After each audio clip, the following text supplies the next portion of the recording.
Welcome back. It's rare that such divergent worlds as those of high fashion and Islamic radicalism meet. But Isabelle Yahya, one of Indonesia's best-known models, has seen what happens when they do. Chosen to pose for an almost nude work of art, she found herself the object of criticism with threats against her and calls to burn the gallery down.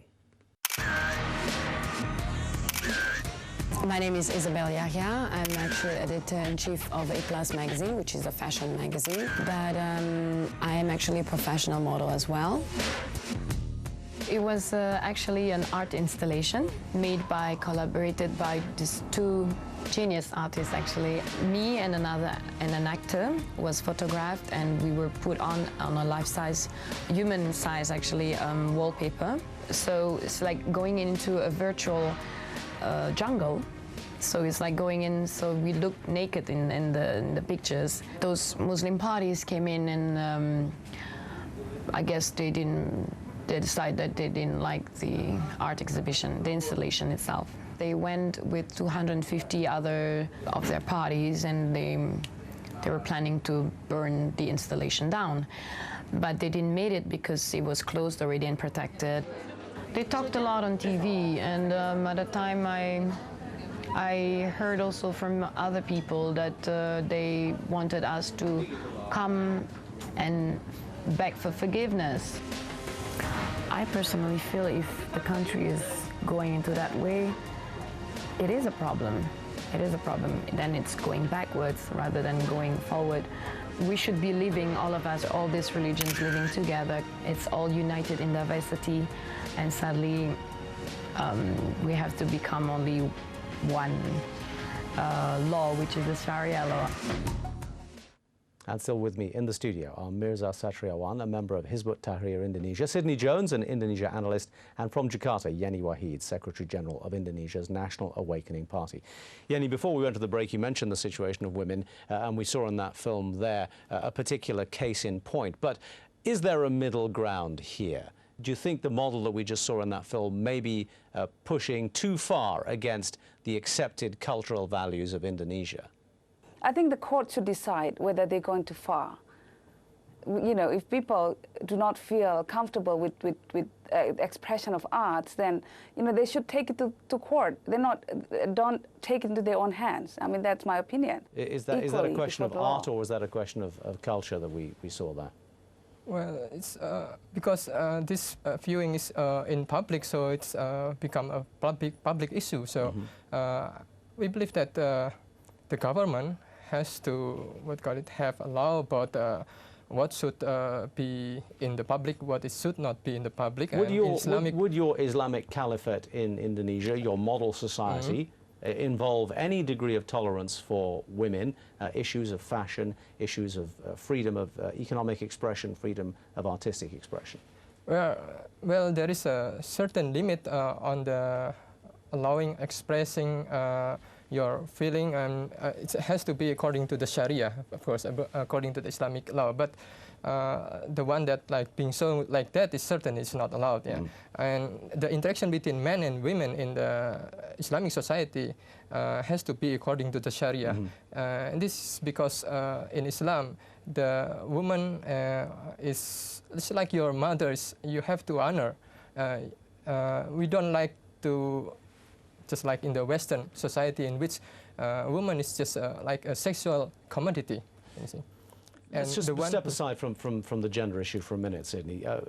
Mirza was talking about the Sharia and about the interpretation of certain Islamic codes, and this is what it ultimately always boils down to. In your experience, have you seen a circumstance in which the various interpretations within the various arms of the Islamic faiths, if you like, the expressions of faith, actually managed to conclude a workable system? First of all, I don't think you can point to a single society, historically or at present, where Sharia law is the basis of the state, where you have the justice that Mirza talks about. In fact, what we have are severe human rights violations in most of the countries that actually have Islamic law as the basis of that society. Why? I think it's a question that needs to be asked Mirza.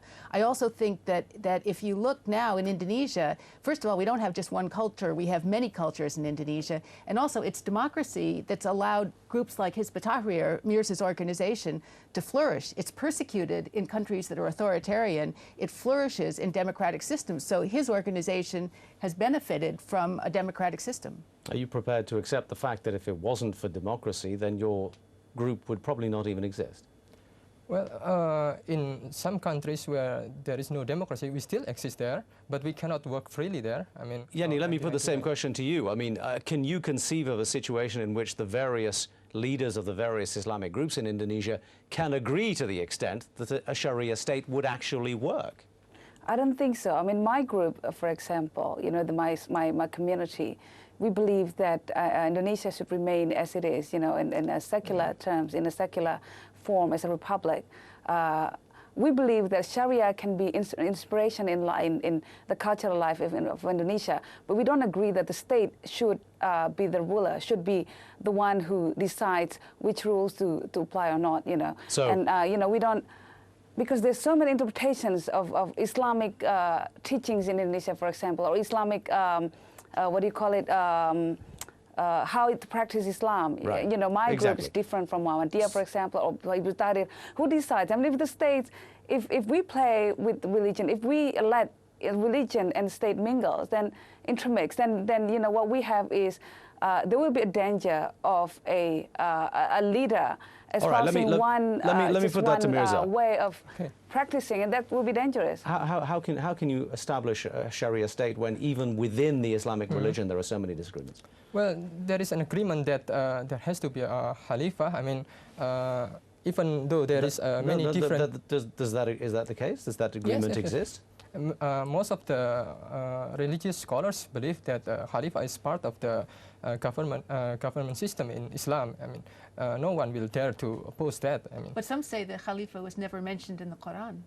no, but of course, in the Hadith is there, and it's the same word also. It's also in the Quran, but not Khalifa, of course. But the structure, meaning that you have to adhere to the rule by Allah, is also there in the Quran. The other reality of a caliphate in Indonesia is the fact that there is such an enormous diversity of not only Islam but other religions. Yeah. We saw the man in the field who incorporates Islam with animistic beliefs. We've seen Christian churches being burned down. We've seen various groups in the outlying areas of Indonesia that are not even in Indonesia that are not even Muslim. How would an Islamic Sharia state deal with such diversity? With the non-Muslim, first of all, you have to understand that Islam is an ideology, and it has a capability to deal with plural or diverse society. Just like during the time of Ottoman Empire or during the time of Abbasid Empire, the non-Muslim live together with the Muslim. You can see now the church in the Palestine is still there. You know, I think groups like Mirza's group forget that the one element of Islam, the main feature of Islam, is that Islam is a message of peace, and that is the main message that the Prophet was given to spread in this world. So by espousing, by doing radical actions against non-Muslims, for example, they actually have violated the very essence of Islam, in my opinion. Mirza, let me ask you a question about a Sharia state and how it would function. How would you operate an economic system to get rid of the problems of poverty that you're talking about? Okay. Well, actually, the problem of poverty is the effect of the capitalist ideology. You know, in Islam, there is the ownership is divided into three: the state ownership, public ownership, and the private ownership. Certain things like energy or the minerals is not allowed to be owned by a private company. So this is different from the capitalist ideology, in which like the oil can be owned by... So an Islamic state under Hizb ut-Tahrir would have certain elements of a socialist state? it's not like a social state. Like in social state, you cannot have like a factory of a car factory, but in Islamic state, people can have a private company can have a car factory. Yeah, Yeni Wahid, have you seen economic arguments like that gaining any traction in Indonesia?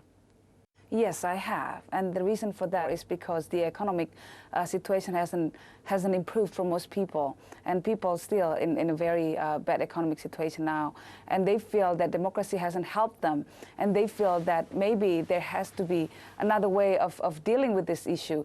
And one issue that is very rampant here is, of course, the issue of corruption. And some groups trying to sell the idea of maybe, if we have an Islamic state, maybe the issue of corruption will go away because, once we chop people's hands off, then they will learn the lesson. The problem of poverty and corruption exists in Indonesia still, but has it improved under the democratic system of recent years?